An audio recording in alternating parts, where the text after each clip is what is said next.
Hey, you're listening to the Intentional Documentary Podcast. So glad to have you. Around here, I'm gushing over the stories behind the pictures that we freaking love of our own lives. You know, the ones we hold as high value and iconic, because this is where photography meets real life.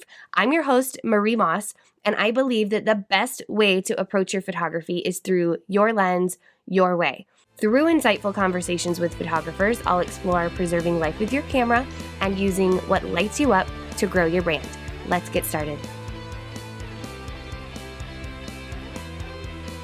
I'm going to get up on my soapbox a bit in this one and talk about falling in love with your pictures the way you did before knowing anything about photography and skill. Can you remember those days? That was disposable Kodaks for me. And I remember picking up my prints from the drugstore with pure excitement. I either walked there or rode my bike. And I never looked at those pictures with this, is this good mindset? It was what was in the pictures that mattered.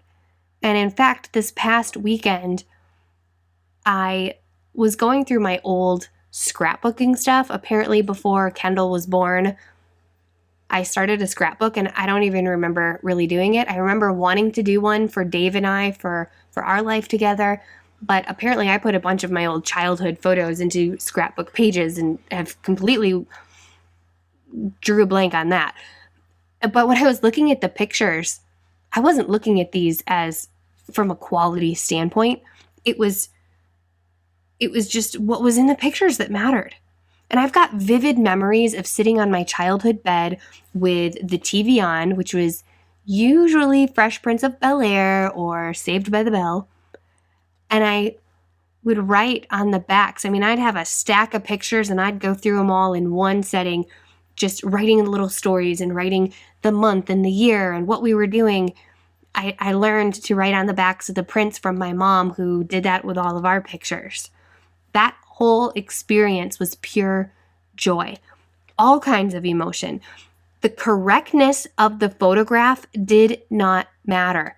It was my experiences, my people, my point of view, but I didn't look at my pictures as, oh, this is my point of view, and my familiarity that mattered.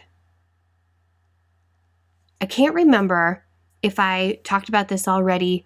I think I just wrote this out in an email recently, so I don't think I shared this here, but I had a friend one time show me her pictures. This was a year or two into my photography journey, and I don't know about you, but the more I got going with photography, it was like friends and family and acquaintances came out of the woodworks asking me about gear and just little things. And this friend was so excited over what she'd done on her phone. And I looked at her pictures and pretty much had to just grit my teeth and say, that's awesome. Great job. But inside, there was this killjoy from the photography knowledge that I had, because I just saw the flaws and the imperfections, but really they were imperfectly perfect because she got emotion around them, and she was excited. I could see like what she loved about the pictures. I mean, that wasn't lost on me, but I saw the technical flaws. And the point today is to alleviate some of that pressure to be great. And I'm saying that in all caps. The pressure to perform, to be on all the time, to constantly be getting better.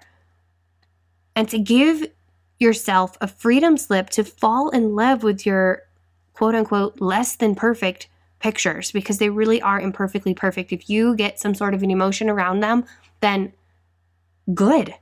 Enjoy it.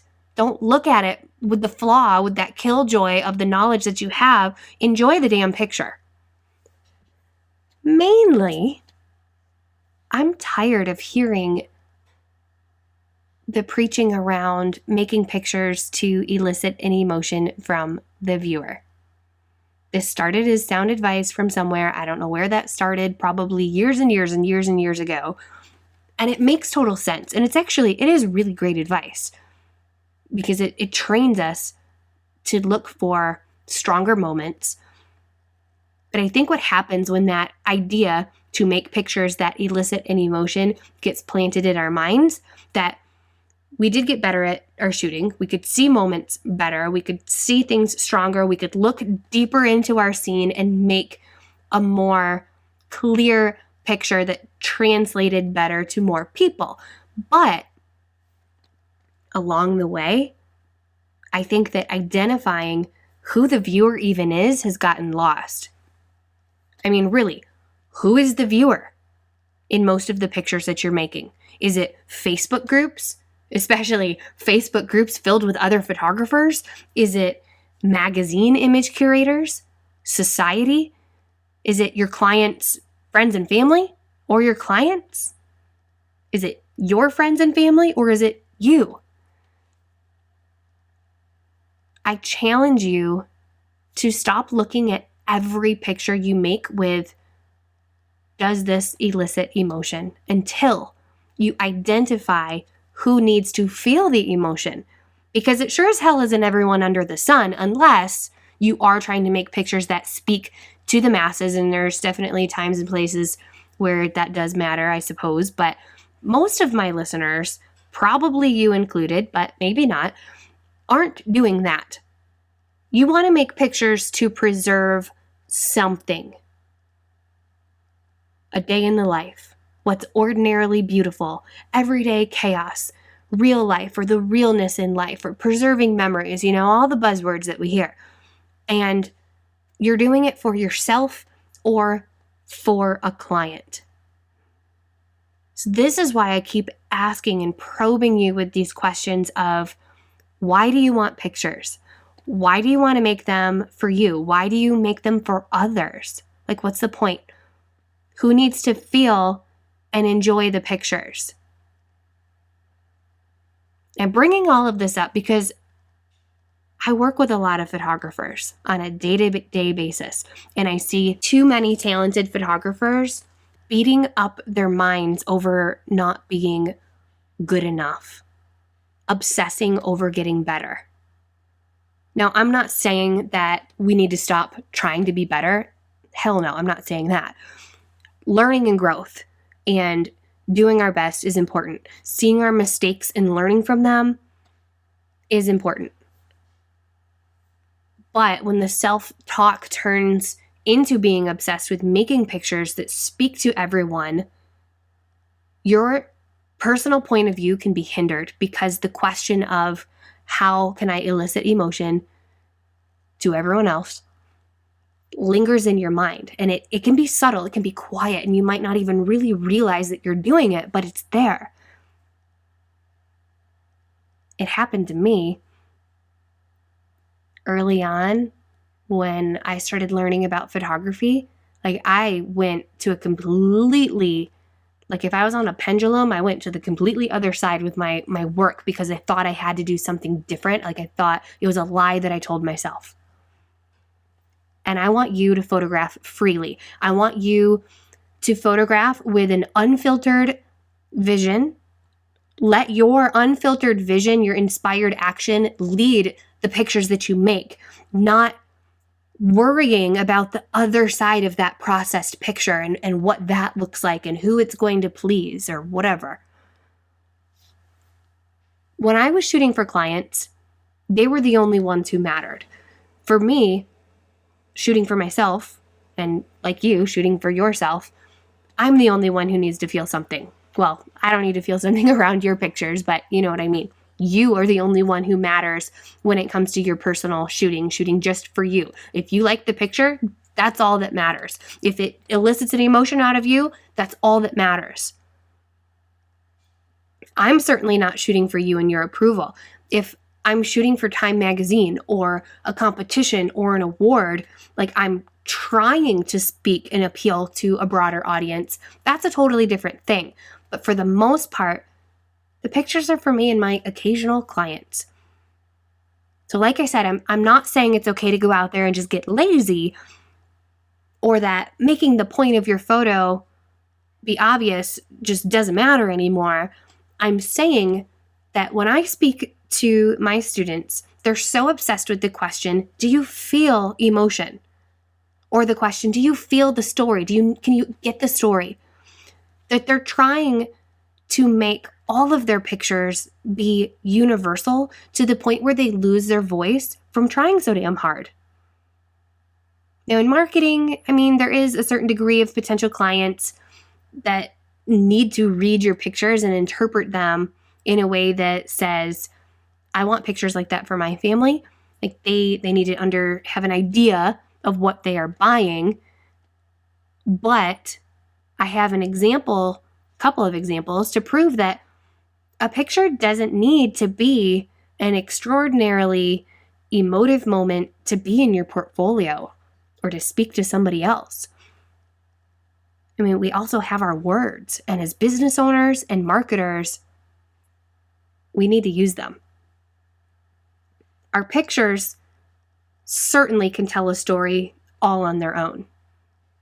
And a really great picture can do that. There is a photography quote, and I'll have to put it in the show notes because it's coming to my brain, but very fuzzy, that talks about how we don't need words. Like a really great picture doesn't need words or something like that. And it's by somebody super famous. So I'll post that in there. But as business owners, our words drive action, and they can support a picture that isn't quite so obvious and speak more for your brand than an amazing picture. I hope that makes sense because that might be a little bit confusing, but here is an example. I love this quote from photographer Courtney Fox. She was one of my students inside of the Brand Story Workshop and then in Mastery Moment Seekers. So she did the Brand Story Workshop and then she participated in the portfolio party. And one of the pictures that she shared, she had this caption to it, or she wasn't really a caption. She was talking about the picture and she said, like, this just came out of her. This was just her speaking. The image is more than one story. And I had to circle that and highlight that back and be like, Courtney, this is gold. She shared this picture that was of her dad and her child. And that's all I saw when I looked at the picture. So this picture is in the show notes. She gave me permission to share this picture in the story. The picture is iconic to her. Her dad is an artist with wood. There's a pencil behind his ear, a notebook under his legs, like where he would do his sketches and stuff, and sawdust in his hair. She says this picture is everything to her because of those details I didn't even notice at first.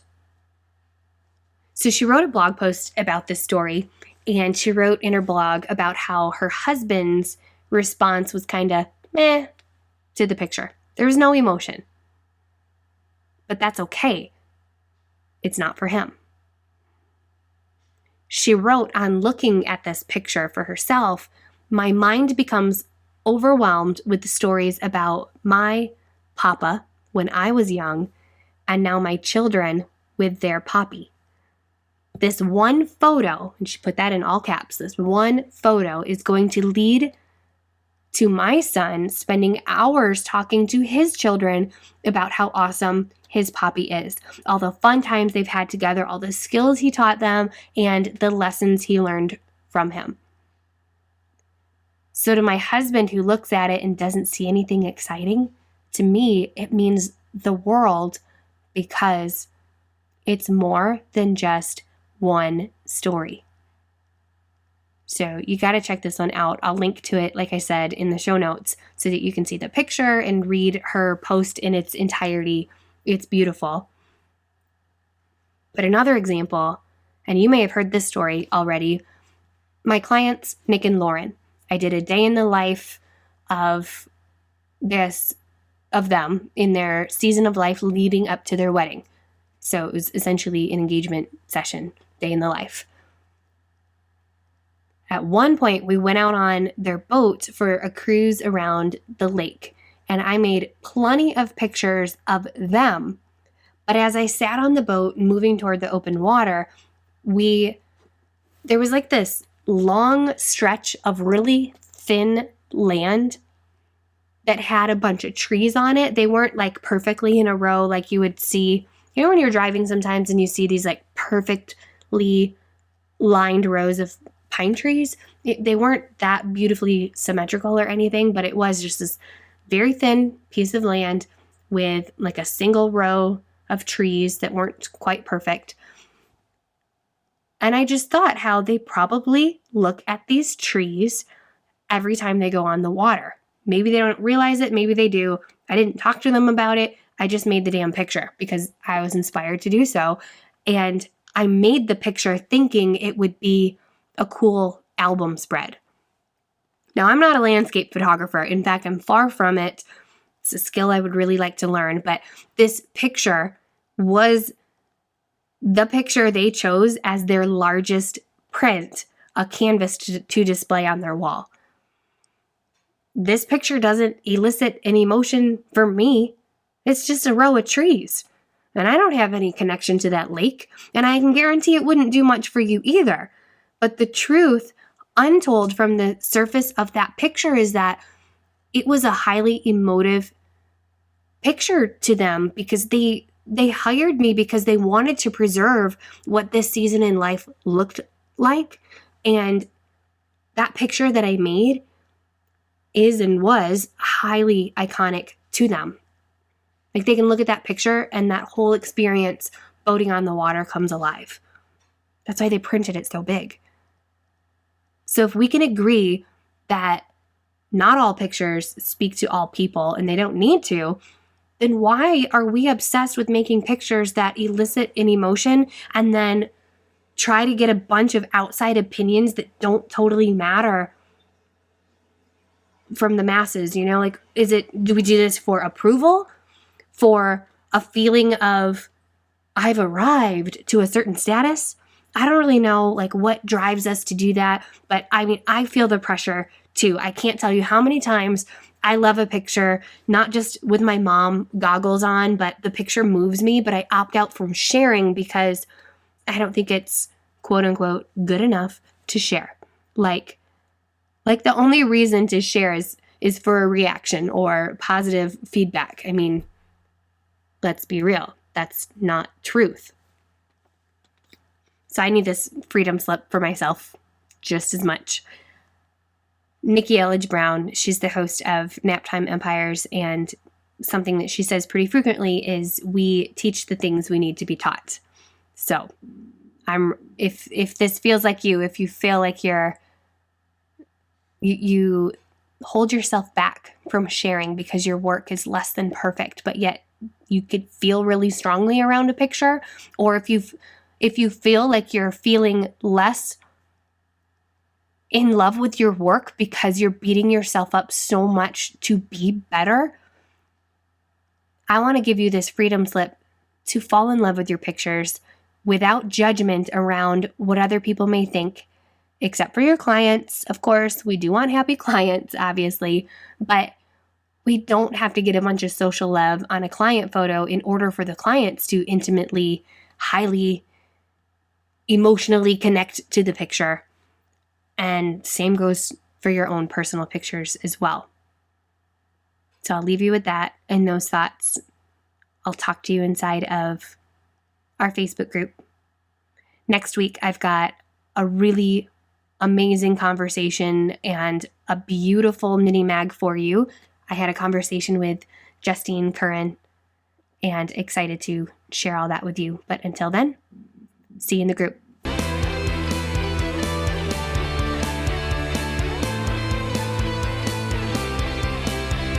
Thank you to our podcast team for making the Intentional Documentary podcast possible. Our sound editor, Lucy Burgess, Minimag designer, Jillian Adriana, and our show notes manager, Ebony Rivera. Special thank you to our episode guests for openly sharing their insight. And thank you for listening, of course. Please hit the review tab to leave a rating. I'd love to read about your favorite episodes and what has really clicked for you. And remember, the only way to approach your photography is through your lens, your way. Photograph freely, and I'll see you next time. Visit fearlessandframed.com/intentional documentary podcast for this episode and all past episodes, show notes, and mini mags.